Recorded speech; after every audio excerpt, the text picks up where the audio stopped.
coupable, oui. Vous plaidez coupable? Moi, j'ai une question, votre honneur. Allez-y, je vous en prie. Est-ce que vous aussi, vous plaidez coupable? Oh, oh. Oui. Pour comprendre cette histoire, il faut revenir en arrière, revenir là où tout commence. Là où un jeune homme sans histoire, perdu dans la foule et oublié du monde, devient une figure dont le seul nom suffit à glacer le sang. On l'appelle le chimiste, certains disent qu'il n'est qu'un criminel. D'autres le décrivent comme un justicier, mais au fond, que sait-on vraiment de lui? Est-ce derrière le masque il n'y avait pas un monstre, mais une victime que la société a créée de toutes pièces? En 2023, Leonidas Sandro n'est qu'un citoyen ordinaire. Un nom, une date de naissance, le 1er décembre 2001. Rien de plus, rien qui ne puisse annoncer le cauchemar à venir. Mais parfois il suffit d'une seule nuit pour briser une vie. Un contrôle routier banal, une soirée trop arrosée, et sa sœur Emma à ses côtés. Les gyrophares s'allument, les policiers s'approchent, et soudain tout dérape.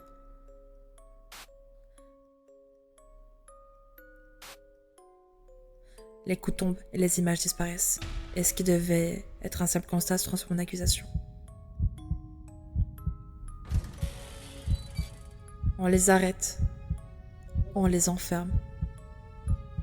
Et déjà, tout bascule.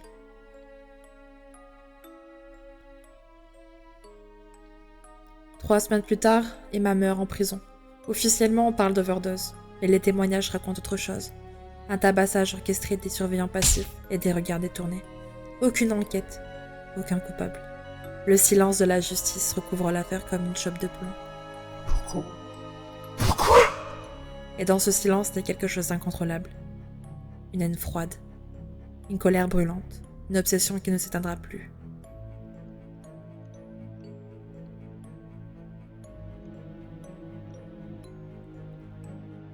Leonidas Sandro disparaît, et à sa place dans l'ombre se façonne une nouvelle identité, le chimiste. Il s'isole, il apprend, il se nourrit de science comme d'une arme. Nuit après nuit, il dévore des manuels, expérimentant secrets et transforme son intelligence déjà brillante en outil de destruction. La chimie devient son langage, la biologie son arsenal. Et chaque formule, chaque molécule manipulée dans l'ombre le rapproche d'un seul but, punir ceux qui ont tué sa sœur et ceux qui ont couvert sa mort.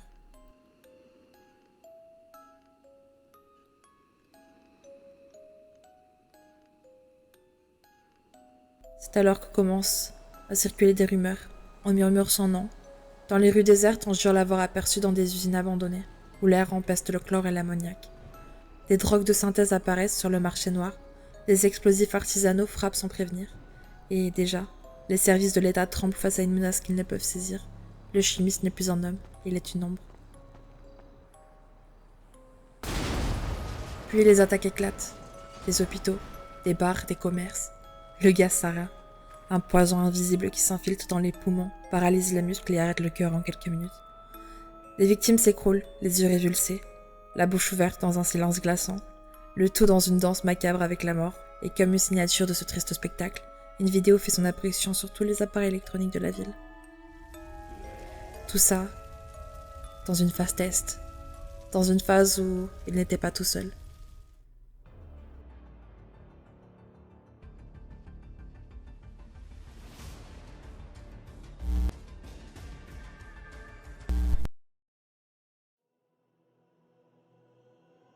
Bonsoir San Andreas. Ce soir est un soir funeste, n'est-ce pas? On m'appelle le chimiste.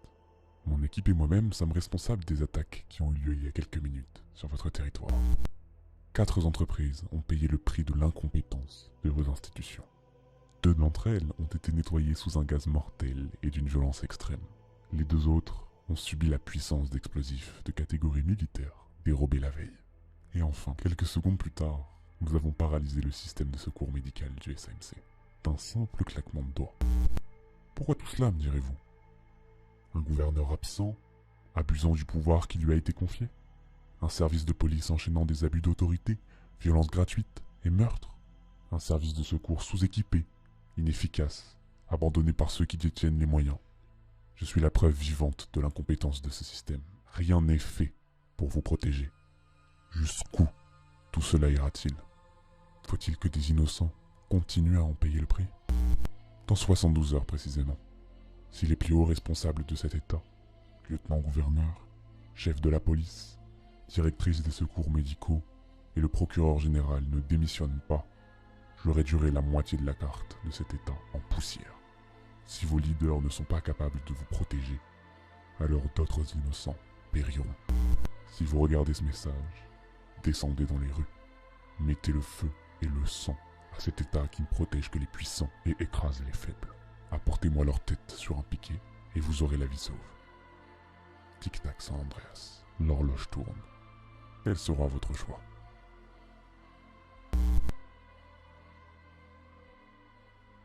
Et il annonça la suite. 72 heures pour renverser le gouvernement, c'est dans le chaos. L'État s'agite, la population panique, les otages se multiplient, les tortures deviennent une arme médiatique. Et enfin, 48 heures après son annonce, il est capturé. Mais tout semble trop facile, trop propre, trop évident. Comme si la véritable menace n'avait pas encore commencé. Le procès s'ouvre, la salle est comble, et le regard se Alors, fixe du coup, sur lui. On va parler de terrorisme, On énumère ses homicide, crimes, meurtres, torture, prise d'otages, attention aux petits attentat, chefs d'accusation, coup d'attentat. association On de demande malfaiteurs, atteinte que à la vous plaidez sécurité coupable. intérieure, attentat, coup Il d'attentat, répond par l'affirmatif, mutilation. puis relève les yeux dans un sourire glacé et renvoie la même question au juge. Je plaide coupable, oui. Vous plaidez coupable? Moi j'ai une question, votre honneur.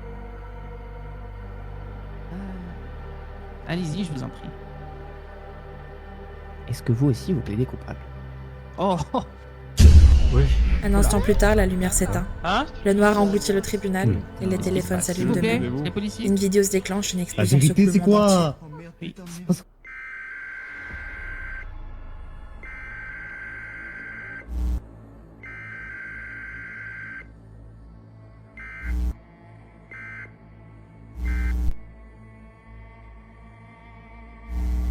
Oh, vous pensiez peut-être que tout était terminé, que j'étais enfin à genoux, écroué, incapable du moindre mouvement, pendant que vous vous félicitiez bruyamment de ma capture dans vos communiqués ridicules remplis de fierté mal placée et de courage de façade.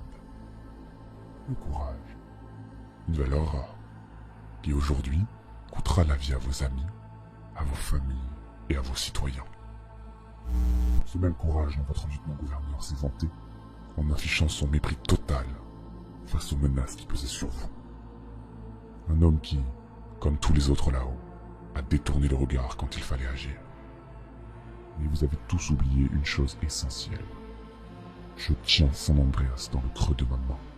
Chaque décision, chaque silence, chaque erreur m'a donné plus de contrôle que vous n'imaginez.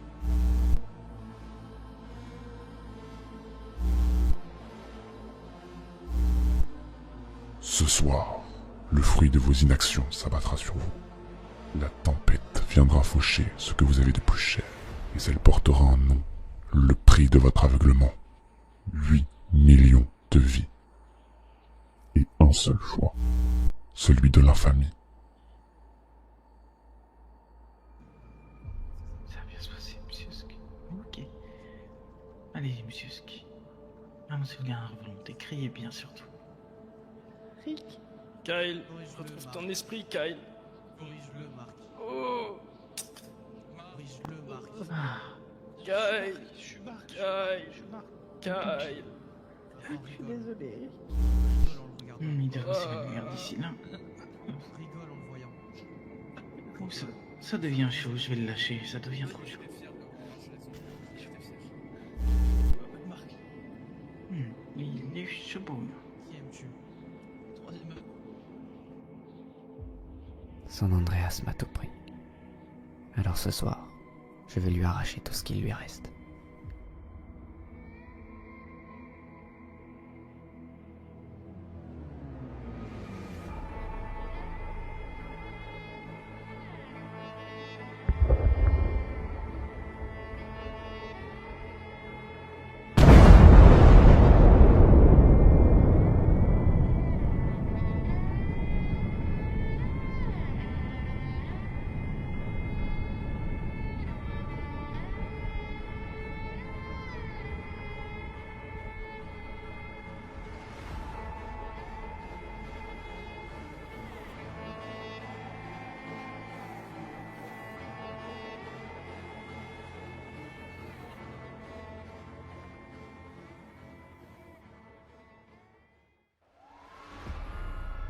Caio Perico brûle. Un nuage vert s'élève dans le ciel, recouvrant la ville d'un voile toxique. Les sirènes hurlent, les familles se ruent dans les rues. Les enfants pleurent et dans l'air chargé tombent des cendres étranges comme une pluie mortelle. Le sud est évacué en urgence. Les militaires et le SASP regroupent les survivants. Mais personne ne sait vraiment ce qui les atteint. Car ce qui s'élève ce jour-là n'est pas seulement un nuage. C'est une peur nouvelle, une peur sans visage, une peur qui se glisse dans chaque respiration. Les personnes contaminées, celles qui toussent, qui tremblent et qui suffoquent déjà, sont envoyées en quarantaine à Roxwood, transformées en zone médicale d'urgence, où médecins et infirmiers se battent pour arracher quelques vieux poisons. Toute personne ayant besoin de soins est dirigée vers cet endroit, tandis que les autres survivants, encore épargnés par les effets du gaz, sont redirigés vers Paleto Bay ou Sandy Shore, centre de regroupement, improvisé où règne un semblant d'ordre dans le chaos. Les familles se regroupent, retrouvées un petit peu dans la confusion, entre peur et soulagement, mais la certitude demeure. Rien ne sera plus jamais comme avant.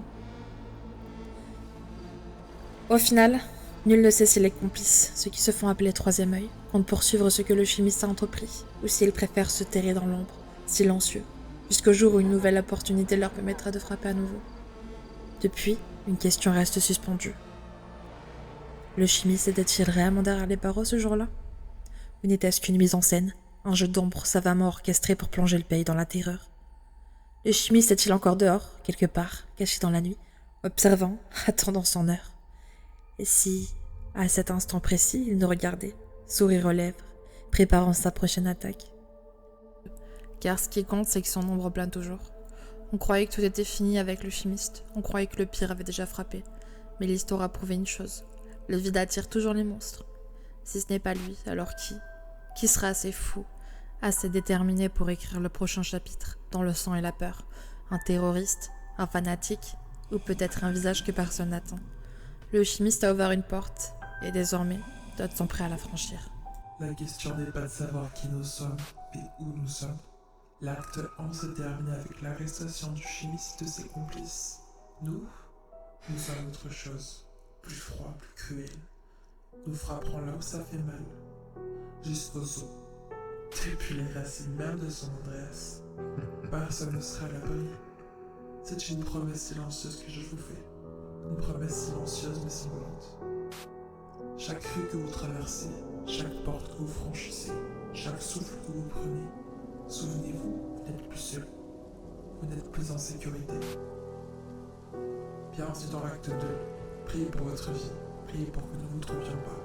Priez pour son Andreas.